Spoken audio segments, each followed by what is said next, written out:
పుట్టింట్లో ఎన్ని రోజులున్నా తనివి తీరదు కదండీ! అలానే నాకు కూడా అస్సలు వెళ్ళాలనిపించట్లేదు. కానీ తప్పదు కదా! అప్పటికే నేను సోమవారం వెళ్ళాల్సిన దాన్ని బుధవారం వరకు పోస్ట్‌పోన్ చేసుకొచ్చాను.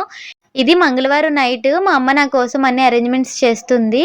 అయితే ఒకసారి నేను వీడియో పెట్టినప్పుడు పుట్టింటి నుంచి కరివేపాకు తీసుకెళ్ళకూడదని 1, 2 కామెంట్స్ వచ్చాయి. అది ఎంతవరకు కరెక్ట్ అనేది మీరు కామెంట్ చేయండి. నేనైతే తీసుకొస్తున్నాను. ఇది ఇంట్లోనే ఆడించిన కారం అండి. మా అమ్మ ఆడించింది. ఈ జాడీలు ఇప్పటికి మా అమ్మ అయితే వాడుతుంది పచ్చడ్లకి, కారాలకి. మీరు కూడా వాడుతున్నారా? నెక్స్ట్ అరటిపళ్ళు కూడా మా చెట్టువే. నాకు కావాల్సినవన్నీ మా అమ్మ ఒక బ్యాగ్‌లో సర్దేస్తుంది ఆ రోజు నైటే.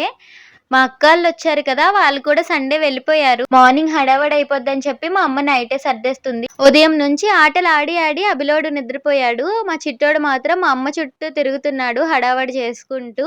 ఇక పుట్టింటికొస్తే తెలిసిందే కదా! వచ్చేటప్పుడు ఒక బ్యాగ్‌తో వస్తాము. వెళ్ళేటప్పుడు 3, 4 బ్యాగులతో వెళ్తాము. అంతే వీడియో. బాయ్.